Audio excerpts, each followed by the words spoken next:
Well, thank you all very much for coming this evening. It's a real pleasure to be here, and thank you, Peter, for that introduction.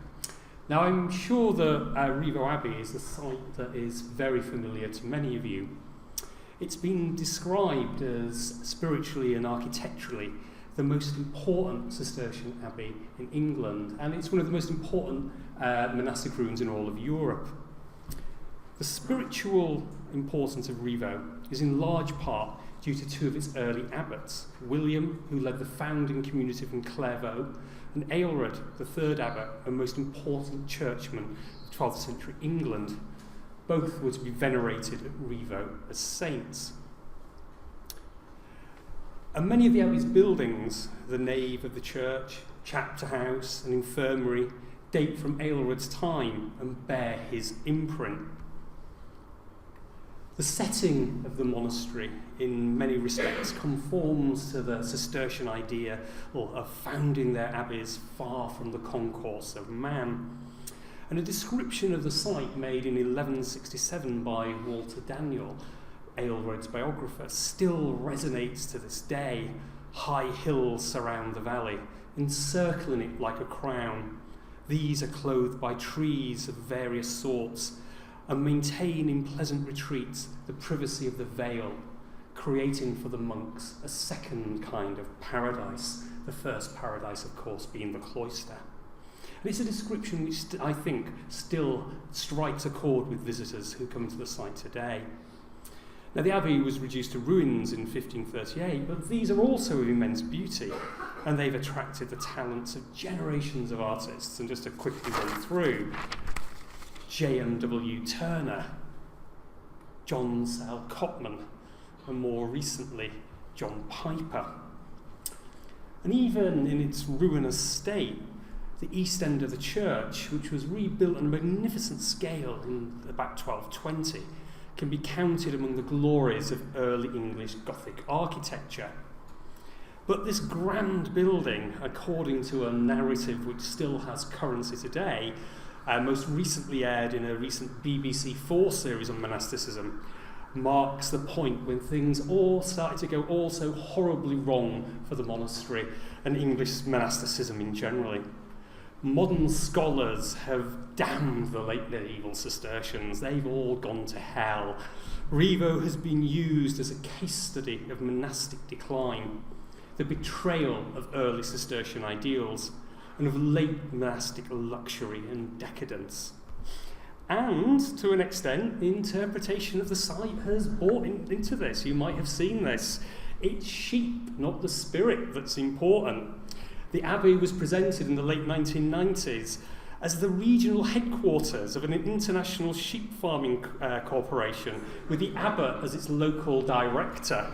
Well, every generation writes its own history. And I suppose this interpretation of Rievaulx is a manifestation of the Great Britain PLC narrative that dominated political and economic discourse in the late 1990s. Well, at the time that interpretation went in, there was already a major change in the scholarship of monasticism in late medieval England. Many of the old orthodoxies have been questioned and overturned. And in this lecture today, I'll discuss evidence concerning the religious life at Rievaulx between the 14th and 16th centuries, a period in which there were fundamental changes in the nature of Cistercian monasticism. The abbey unquestionably endured periods of difficulty, but as I hope to show, it remained a place of piety, a place of the spirit. The spirit of William and Aelred endured at the monastery. Yes, images of saints proliferated at the abbey, but they were no way un-Cistercian, and they can provide important insights into the religious life of the community and how this evolved. I'll discuss evidence showing how the community maintained an enduring relationship with its patrons and benefactors. And all this evidence will directly inform a re-presentation of the site, opening this May. And I'll be making research available to the widest possible audience. Well, first, a little background. As I'm sure you all know, the Cistercians were arguably the most successful of the monastic reform movements that emerged in the 11th and 12th century. They spread rapidly from their roots in central France, and a major reason for the success was their rigour. Rievaulx Abbey was founded in what is now North Yorkshire in 1132 by a local bigwig, Walter Esbeck, a known supporter of monastic reform. And if anyone's geography is a little bit shaky, there you can see Rievaulx there. Now, St Bernard, the greatest of all Cistercian saints, and I've depicted him there at the bottom, arriving at Citeaux, and it's an image I'm sure will be familiar to anyone who's ever leafed through an English heritage guidebook, took an interest in the monastery, which was intended to spearhead the order's settlement of northern England and Scotland. The founding colony of monks was led by William, a native Yorkshireman and Bernard's own secretary. And their arrival sent shockwaves across the monasteries of the north and precipitated events that directly led to the foundation of Fountains Abbey, which was to become Rievaulx's great rival for Cistercian dominance in northern England. Now, Rievaulx soon prospered and attracted recruits of the highest calibre, most notably Aelred, who was to serve as its abbot between 1147 and 67. Under his leadership, the community grew in size to comprise 140 choir monks and 500 lay brothers and servants. On feast days, you might see the church crowded with brethren like bees in a hive, wrote Walter Daniel. He also described Rievaulx as a holy place, and its fame extended to the papal court in Rome. Patronage of leading families meant that it was endowed with extensive estates stretching across the northern counties, and it was to become the head of a family of 16 monasteries. In many ways, under Rievaulx's leadership, northern England became a heartland of the Cistercians in this country. At the end of the 12th century, Rievaulx, Byland and Fountains were described as the three lights of religion in the north. But there's no denying that Rievaulx suffered a series of severe knockbacks in the late 13th and early 14th centuries. I've already mentioned sheep once, so here's the regulation photograph of sheep when you're talking about Cistercian Abbey. Sheep, we're talking about Cistercian Abbey. In the 1270s and 80s, the abbey's flocks were devastated by an epidemic of sheep scab, leaving the abbey badly in debt and even causing the temporary dispersal of the community. The abbey's woes were compounded by warfare between England and Scotland in the early 14th century. On the 14th of October 1322, the Scots defeated the army of Edward II at the Battle of Old Byland, very close to Rievaulx. The victorious Scots sacked Rievaulx, and an overlooked contemporary annotation in a manuscript from the monastery, a beautifully decorated 13th century copy of Roger of Howden's History of England, records this event, noting that the Scots despoiled the abbey and carried away books, chalices, and the sacred ornaments of the monastery. It's next to another annotation referring to the foundation of the abbey, and I think that gives an idea of the significance of the sacking to the community at Rievaulx. Many sources say that Edward himself was at Rievaulx at the time of the battle and narrowly evaded capture by the Scots, and perhaps this horse pendant from the site is evidence of his presence there. Rievaulx was among the northern Cistercian abbeys that complained to Citeaux about the devastation caused to its estates by various rampaging armies, and requesting permission to convert directly managed granges into tenanted manors. Indeed, this period coincided with the decline of the Cistercian lay brotherhood, who ceased to be a significant part of the community by the end of the 14th century. In 1380, there were just 15 choir monks and 3 lay brothers at the abbey. And by the time of the suppression, the abbey's tower had tumbled down, its detritus littering the south transept. For some scholars, this has been eloquent testimony to the ruinous nature of religious life in this once great abbey. But I think the evidence tells a completely different story. Yes, Rievaulx experienced difficulties, but as I'll show, the community continued to observe the office, and it remained a significant presence within the Cistercian order. It's clear that Rievaulx maintained its relationship with its daughter houses. The toponym of William of Helmsley, Helmsley being very close to Rievaulx, abbot of Warden Abbey, Bedfordshire, in the middle of the 14th century, suggests that he was once a Rievaulx monk. And at the end of the 15th century, Abbot John Burton of Rievaulx intervened at Warden to investigate a case of ill discipline.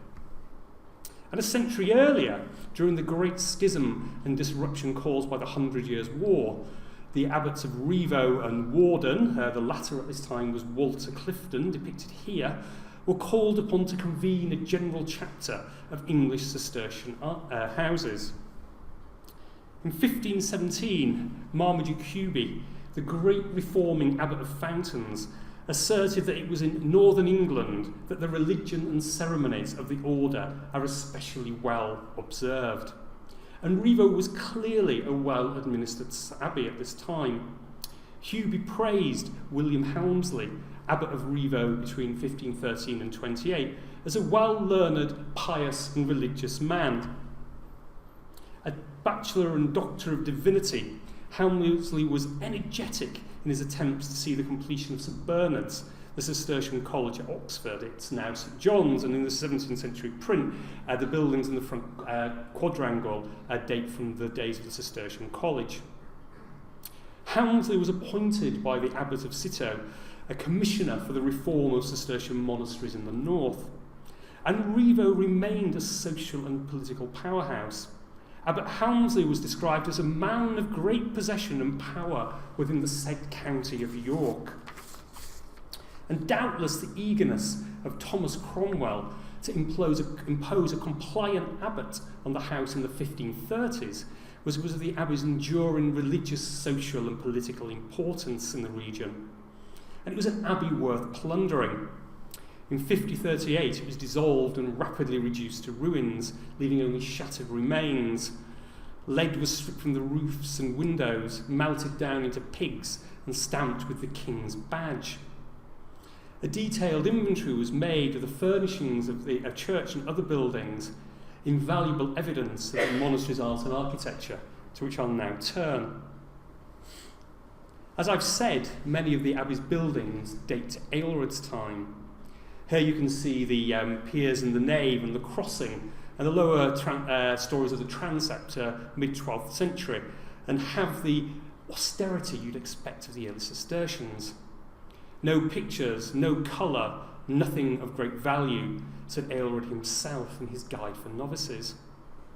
The order's legislation, in theory at least, forbade all forms of ostentation, including most images, figurative and coloured window glass, elaborate bell towers, and luxury altar plate and vestments. And it's through this prism that the art and architecture in all periods has been viewed. However, a recent analysis has shown that this legislation was not monolithic, that it evolved in a piecemeal fashion, and that the decrees were ambiguous, rarely unanimous, and were never uniformly enforced, and that there was always variation and variety in the order's art and architecture. Evidence from Rievaulx does indeed show that the letter, and indeed the spirit of the legislation, was not always adhered to. On the left of the slide, you can see an early mid-12th century manuscript from the monastery. And I'd especially draw your attention to the 14-line illuminated H with its lavish use of gold and coloured decoration with a shaft-swallowing beast. It's been suggested that the manuscript was brought to Rievaulx by Maurice, abbot between 1145 and 7, who had been a monk of Durham. And it has a clear parallel in the initial there in this contemporary Durham manuscript. And the shaft-swallowing beast, which you can see in both of them, was a common motif in Romanesque art, and you can see another occurrence of it here in the Winchester Bible. Much has been written about low crossing towers, technically forbidden by the order's early legislation, but found at Yorkshire Abbeys from the late 12th century and at Rievaulx from the early 1200s. As I said, all too often, Cistercian art and architecture in the late Middle Ages has been viewed through the prism of the 12th century. But Cistercian monasticism was ever evolving with the world around it. And by 1300, All its regulations on art and architecture had been replaced with a vaguely worded clause forbidding superfluity and novelty and capable of the widest possible interpretation. A new constitution of the Cistercian order, usually known as the Benedictina, was issued in 1335 by this guy, Pope Benedict XII. And the constitution is a much better starting point to study the Cistercians in the late Middle Ages than 12th century legislation that no longer applied. Indeed, the Benedictina has nothing substantial to say about art and architecture at all, addressing instead financial administration, diet, and the education of monks. The constitution recognised that Cistercian monasticism has evolved and changed since its 12th century origins, and evidence of such evolution can be seen in the buildings of Rievaulx. Between the 14th and 16th centuries, they were adapted and refurbished so as to make them more suitable to the needs of the late medieval community. Glyn Codpack and Stuart Harrison have looked at the Abbey's planning and architecture in some detail, so it requires only brief summary here. The appearance of many of the buildings, including the church, was modernised. The pitch of the roofs was lowered, you can see the roof line there, and they were covered with lead. The church was extensively refenestrated, and surviving fragments of tracery from the east window show that it was even more impressive than that installed at Fountains at the end of the 15th century by Abbot John Darnton. The labour of the stalls were cleared from the nave and the space given over to liturgical use, chapels inserted into its eastern bay. At the end of the 15th century, an impressive new stone pulpit and screen was installed. We only have fragments, but here you can see Stuart Harrison's new reconstruction of its likely appearance. And the claustral buildings were also renovated. The former accommodation of the labourers there was put to other uses, and the enormous building was somewhat truncated, as was the monks' dormitory in the East Range there, and the chapter house here. The infirmary in the southeast of the complex was converted to a president's lodging, more of which later. And all these works are parallels at other English Cistercian houses. And as was the case elsewhere in England, it was abbots who were the primary instigator of these works. The roundel there with the arms of Abbot John Inkley, who ruled in the middle of the 15th century, and the fragmentary rebus of Abbot John Burton, abbot at the end of that century, show that, as was usual, they used heraldry to proclaim their patronise. And the damage to Burton's rebus is indicative of that inflicted on the abbey at the suppression. However, the surviving fragments, a close examination of the standing remains, an analysis of the documentary sources can leave little doubt that the full panoply of religious art was present at the abbey from the late 13th century onwards. And arguably the most important, and for me most beautiful, surviving sculpture at the site is this Christ in Majesty, dating to about 1260 to 90, about the time when the order's regulations on images were being relaxed. Christ in Majesty was, of course, a common image in portals, as here at Lincoln, and a porch is a plausible context for the image from Rievaulx. And it's clear from other architectural fragments that the margins of the church and claustral buildings were richly decorated with imagery of a type that was common in the Middle Ages. The religious imagery in the church was also of a common type. The suppression era inventory lists the furnishings of the church. Tables of alabaster are mentioned as standing on several altars. And they were surely similar to this example at the V&A and the three panels above excavated at Fountains in the mid-19th century. Parclose screens enclosed chapels at the east end of the nave, and an idea of their likely appearance can probably be gleaned from this mid-15th century screen now at Mitton in the West Riding, which is inscribed with the name of Abbot Stainford of Sawley, a nearby Cistercian house. This early 15th century chasuble and dalmatic from Rievaulx Abbey, Lancashire, gives an idea of the quality and richness of vestments that must surely have been in the possession of Rievaulx. Indeed, one of the last monks of Rievaulx appears to have carried away such vestments when the house was closed down, including a white vestment, a corprax, and 2 altar cloths. And he also salvaged a mass book in print. And over the past few years, I've identified several such printed missals with a Northern Cistercian origin. And remarkably, this includes 3 copies from the same edition, printed in Paris in 1516. Its title page is shown there, showed a significant investment in liturgical kit at a time when life in these monasteries is meant to be collapsing. Now, evidence for a northern origin for these volumes is provided by the annotation of obits or local saints such as William of York and Wilfrid.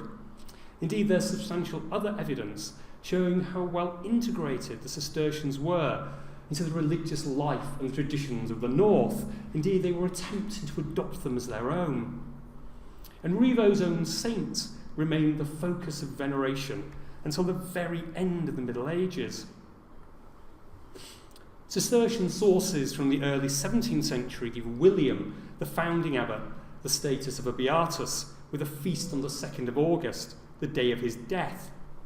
He was never formally canonised, but there began little doubt that a cult developed around him at Rievaulx. Walter Daniel described him as venerable and saintly. Waldeck, once a monk at the abbey and founding abbot of Melrose, who was himself to become a saint, prayed at William's tomb and had a vision of him in the cloister at Rievaulx. And a largely overlooked late 12th century verse epitaph in a manuscript from Rufford, a daughter house, praises William as eminent in virtue and faith and wholly apostolic. William's relics were translated to a shrine inscribed Sanctus Williamus Abbas. Complete with an altar, the shrine was located at the entrance to the chapter house in its north opening. An inscription on the sill of the window in the south of the building fixes the date of the translation to the year 1250, on 5th of March, the anniversary of the foundation of the abbey. And the shrine was clearly the focus of burials. 8 monumental slabs can still be seen adjacent to it in rather shattered condition in the cloister walk. And we also have tangible evidence that William's fame persisted beyond Rievaulx well into the late Middle Ages.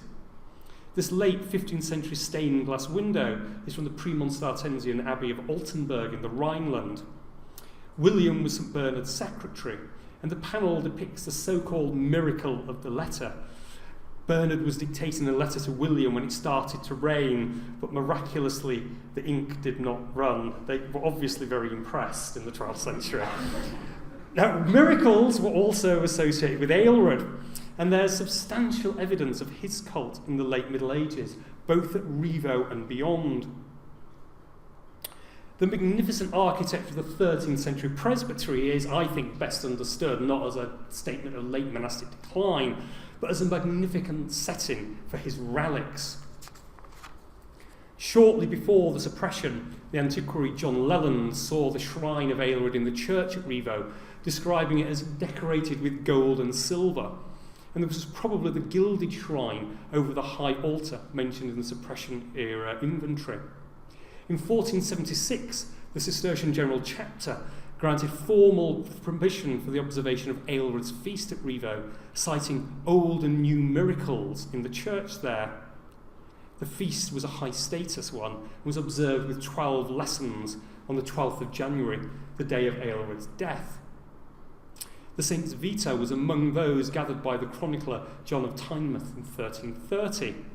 And in 1491, Jean de Syrie, the reforming abbot of Citeaux, published a catalogue of Cistercian saints. You can see its title page there, and Aelred's name is near the top. The mid-15th century hagiographer John Capgrave also composed a life of Aelred, which is largely based on Walter Daniel for his Nova Legenda Angliae. An edition was published in 1516 by Wynkyn de Worde, its frontispiece there, and there you can see the opening of Aelred's legend, which covers 5 pages. On the subject of books, Aelred was a prolific author, and his works were very much in evidence in the 2 catalogues of the library at Rievaulx, prepared in around 1200. And the 13th century manuscript from the Cistercian Abbey of Coggeshall there in Essex gives an idea of the early dissemination of his works.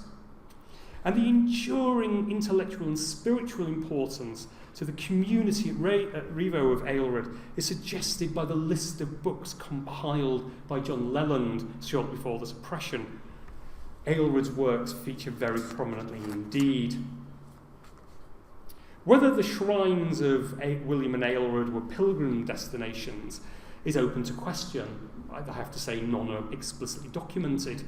However, pilgrimage to relics and images in Cistercian churches is much more common than is sometimes assumed.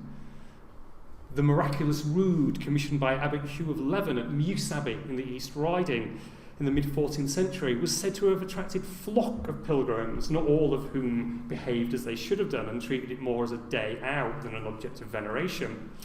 The Holy Blood of Hales was one of the most important pilgrim shrines in Western England and the focus of veneration until the 1530s. And indulgences were issued in the mid-14th century to pilgrims visiting an image of the Virgin in the Gatehouse Chapel of Furness Abbey, Lancashire, north of the Sands. Even though we lack explicit evidence of pilgrimage, we do, however, know that Aelred Shrine was receiving oblations. As late as 1524, one Rogerson bequeathed to it a pair of beads. And there was also a relic and an altar of Aelred at Fountains, which was receiving offerings in the mid-15th century. And a relic of the saint of Rievaulx was valued by the laity, had a role for the laity. The abbey had a birth girdle of Rievaulx. We've got a fragment of the only surviving one, now the Wellcome collection shown there, lent to women to ease the pains of childbirth. And apparently, until the 1930s, women in Yorkshire going into labour were offered gas and air or a piece of cloth to tie around their middle. I think most of them probably opted for the gas and air. I suppose in the medieval mind, motherhood brings us logically onto the Virgin. And all Cistercian abbeys were dedicated to her under the title of the Assumption. And in 1281, she was named as patron of the order. And she had an incredibly important place in the order's liturgy. Floor tiles at the abbey are witness to her veneration there. These examples are from around 1300, impressed with Ave Maria. And her image proliferated at the abbey. A gilded one stood on the high altar, with many other depictions of the Virgin and subsidiary altars. Sadly, the wrecking of the abbey means that we don't have an intact image of the Virgin, such as the one depicted here. But surviving at the abbey is this limestone relief sculpture of the Annunciation to the Virgin. It's the only piece of figurative sculpture still in situ at the abbey, and is located above the community's entrance to the late medieval Abbot's House, which John Burton created of the former infirmary in about 1500. I don't think there can be any serious doubt that it's always been there. John Sal Cotman depicted it as such in about 1810. And I'm going to be the first to admit it's not the most visually impressive piece of sculpture, is it? It's defaced and weathered. But despite that, its iconography can still be read. To the left is an angel. In the centre, a pot with a very large pot with lily. Then we have the standing Virgin, and next to her is a twisting lectern. Emerging from swirling clouds to indicate the heavens is the Manus Dei, or Hand of God. And from this, the dove of the Holy Spirit descends to the Virgin. Its iconography is therefore standard for this time, and it has a reasonably close regional comparison to this miniature in the Bolton Hours, illuminated in York in about 1410. And by coincidence, a contemporary relief sculpture of the Annunciation survives from Fountains, and it too has contemporary iconographic parallels. And as an aside, I think it's worth mentioning that there doesn't seem to be anything especially unusual about the iconography of the Virgin, the saints, or even the marginal imagery at Cistercian monasteries in England. As far as I'm aware, we don't have any depictions of the Virgin Misericordia or Bernard and the lactating Virgin. Imagery is so associated with the Virgin, so with the order elsewhere in Europe. But returning to the Annunciation scene at Rievaulx, I think it's of some significance to understanding the religious life of the abbey.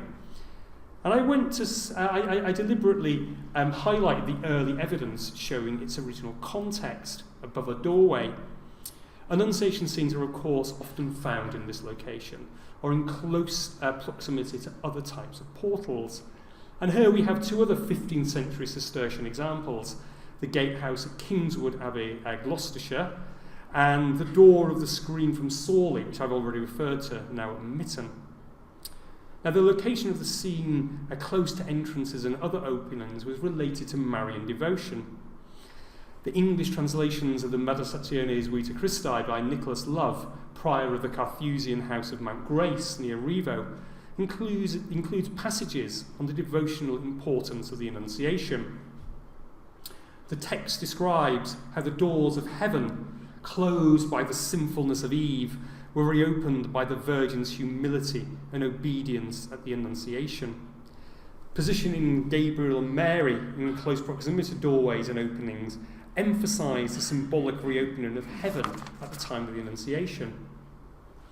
And the location of the sculpture at Rievaulx may be explained as well by the importance of devotion to the Annunciation among the Cistercians generally, and more specifically to the community at Rievaulx itself. St Bernard himself wrote several sermons on this theme, and when John Leland visited the abbey in 1538, he noted a work by Walter Daniel on the subject of the Annunciation. Aylred himself was also an author of sermons on the Annunciation. Now, although you often find the Annunciation positioned above entrances to religious buildings, it's somewhat more unusual to find it above the entrance of a domestic lodging, even an abbot's house. In fact, despite years of searching, the only direct parallel I can find is a later 16th century sculpture that was once above the doorway of the Barcelona townhouse of the Abbot of Poblet, a Cistercian abbey in Catalonia. Enough of the Virgin, let's move on to images of other saints. We've got a surviving fragment of a pilgrim saint at Rievaulx, probably St James, and also an abbatial or episcopal saint, very, very fragmentary condition. And the inventory also lists alabaster images of St John the Baptist, St John the Evangelist, the Trinity, Mary Magdalene and Margaret. These images here give you the idea of the sort of thing I'm talking about. And they're a saint you'd expect to find in any late medieval litany. Indeed, they survive, they're present in the litany, the only manuscript service book to survive from a late Cistercian house in northern England. Also mentioned in the inventory from Rievaulx was an image of St Christopher, which was in a tabernacle in the south transept. Incisions into a pier in this transept to support an image can still be seen here. And fittings for an image can also be identified in similar locations at Fountains, Furness and Kirkstall. And I don't think it seems dangerous at all to suggest that they too accommodate an image of St Christopher. This position on piers in the south transept would have ensured that the community of these monasteries viewed the saint's image as they entered the church from the night stairs, sitting vigils or the night office. Now, as you're probably aware, viewing an image of Christopher was thought to provide protection against a bad or unshriven death that day. And this has been, since the days of William St John Hope, the usual explanation for the location of the image of Christopher at Rievaulx and these other northern monasteries. But there's also an additional and quite monastic reason for the location of Christopher at these abbeys. Viewing the saint's image was also thought to provide against tiredness. And indeed, there is indeed monastic evidence of the protective powers of the saint in this respect. This late 13th century wall painting of St Christopher is in the south transept of Westminster Abbey. And it's accompanied by an inscription explaining that whoever sees this representation of St Christopher will not on this day be worn out by tiredness. Now, tiredness was an important concern for monks. They rose in the middle of the night to sing the first of 8 daily offices, and a senior monk patrolled the stalls to ensure the community remained awake.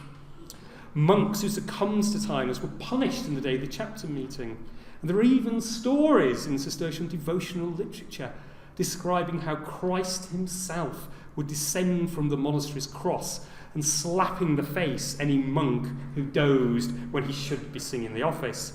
So if you're feeling a little bit tired and fearful of divine intervention, keep gazing at this image of Christopher for as long as it remains on the screen, and it will hopefully sustain you through to the end of my talk. Now, as I've already said, Rievaulx was a living institution, and religious life in the abbey did not remain static, but there's evidence of it keeping pace with wider developments in belief, devotion, and liturgical practice. The Christ-centric affective piety found in the works of Richard Raleigh, who spent the final years of his life at the Cistercian nunnery of Hampole in Yorkshire, dying of the plague there in 1349, was deeply influenced by the writings of early Yorkshire Cistercians, especially Aelred. In the middle of the 15th century, Abbot William Spencer of Rievaulx donated to his abbey's library a copy of the Speculum Christianae. This was an influential pastoral manual that drew heavily on several authors, Raleigh included. And though explicit evidence from Rievaulx is lacking, it must surely have been the case that the community there shared in popular Christ-centric devotions, such as the Holy Name and wounds. And tangible evidence for this can be found at any number of Cistercian monasteries. Fountains, the inscriptions on Hubie Tower, Home Cultrum, where there was a Jesus altar, where Abbot Robert Chamber established his chantry in the 1530s.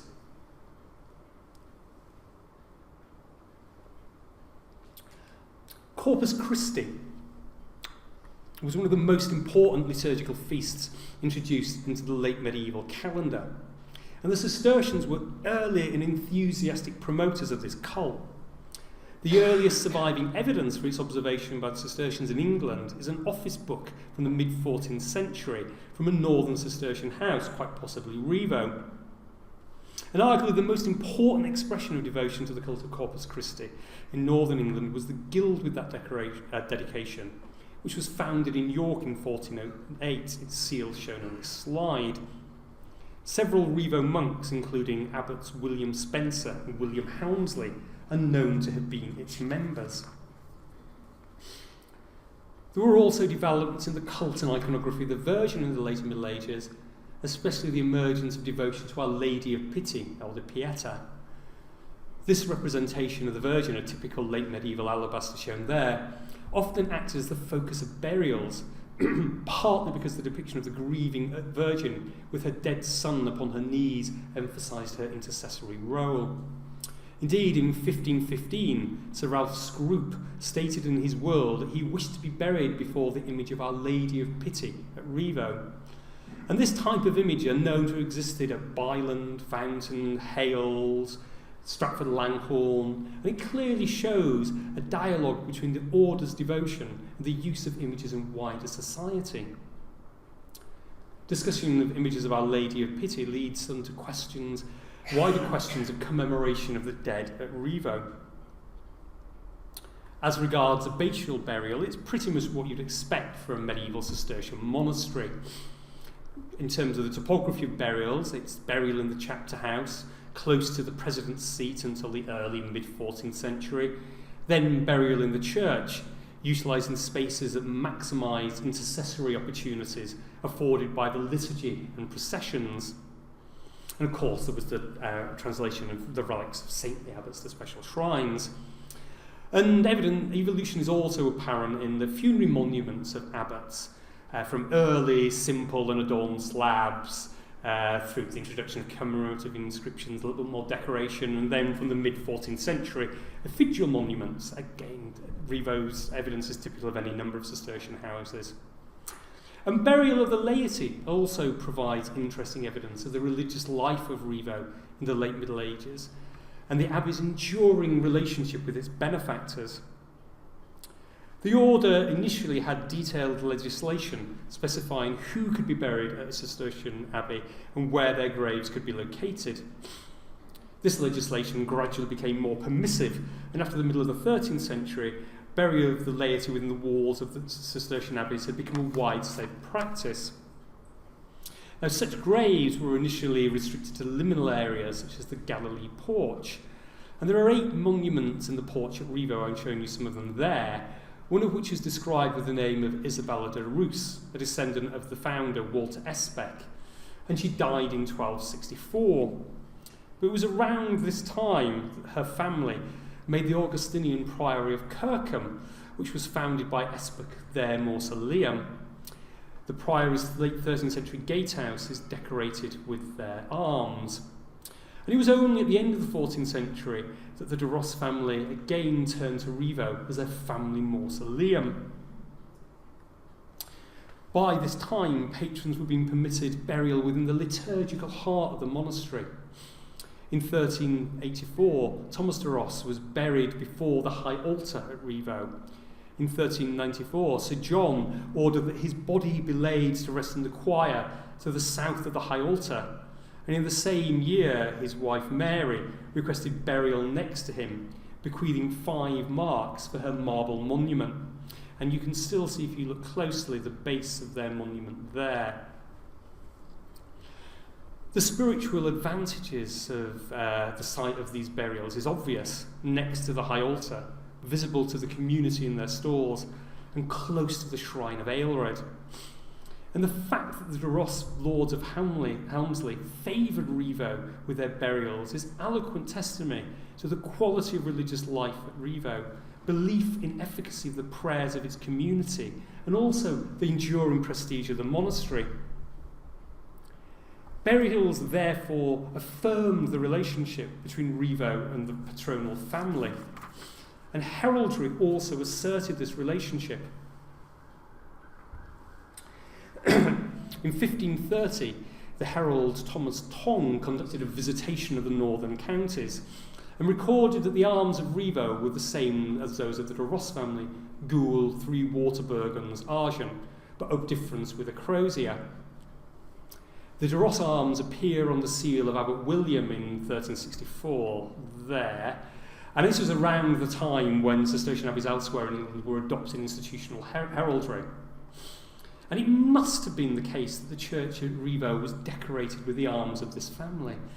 Evidence for this is certainly suggested by the recovery of a fragmentary peacock, the family badge at Rievaulx. It's similar to that depicted there at St Mary's, Bottisford, the avowsum of which was in the possession of the de Ros family and where several of its members were buried. Well, what of other benefactors? This fragmentary 14th century female effigy from the abbey is tangible evidence that the monastery was favoured for the burial of benefactors, and several are documented. For instance, in 1511, John Clairvaux, whose family were long-standing tenants of the monastery, asked to be buried before the image of the Virgin at the choir door of the monastery. The laity clearly wished to benefit from the intercessory opportunities afforded by the daily liturgy and images. The Cistercians were still considered as sure roads to heaven. Benefactors were establishing chantries at altars within the church. In 1301, Master Simon de Clairvaux, rector of Lyth, established perpetual chantries at 3 altars, that of St Matthew, where Mass of the Blessed Virgin Mary was daily celebrated, the altar of St Martin, where Mass for all the faithful departed was sung daily, and that of the Blessed Martyr Thomas of Canterbury, where a daily Mass was sung. Bequests from the laity enriched the abbey financially and materially. Several testators left rosaries and coinage to images within the church. In 1481, William Overton of Helmsley bequeathed the abbey 23 shillings and his 2 silver salts with their covers. And there were numerous other wills leaving individual members of the community 6 shillings or so for the singing of requiems. And the abbot was also asked to perform services such as acting as a guardian, keeping valuables or muniments safe, veiling widows, instituting clergy, serving in commissions and witnessing charters. The monastery was also keen to do its bit to nurture its links with its benefactors, coming to their aid if necessary. In 1386, Abbot William of Rievaulx testified on behalf of Sir Richard Scroop in the chapter house at York Minster in the famous dispute of Scroop and Grosvenor over the right to the arms azure a bend or. William exhibited charters sealed with the Scroop arms, and his brother Cistercian abbots and prelates from other orders testified about the location of Scroop heraldry within their churches. Being able to recognise the arms of benefactors was clearly considered important. Abbot William stated that as a young monk, older members of the community had pointed out the arms, saying, they are the arms of Sir Richard Scroop. You needed to know who to pray for, and you needed to know who was on your side. Well, I hope at the end of this talk you're all on Rievaulx's side. And I hope I've succeeded in casting some new light on the religious life of the Abbey between the 14th and early 16th century, challenging traditional notions of decline and betrayal of the Cistercian ideal. If you interpret the evidence, fragmentary as it is, within the context of the late Middle Ages and not through the prism of the 12th century, the Rievaulx that emerges was still very much a holy place. The late medieval community would have recognised, I'm sure, Walter Daniel's description of the monastery as a home of piety. The new interpretation of the site opening in May, I hope you've all been inspired to come. Take out English Heritage membership on site, your entry will be free, aims to convey the enduring importance of the spirit at Rievaulx. And this is no better summed up than another quote by Walter Daniel, which I still think strikes a chord with modern day visitors. Everywhere peace, everywhere serenity, and marvellous freedom from the tumult of the world. Thank you very much.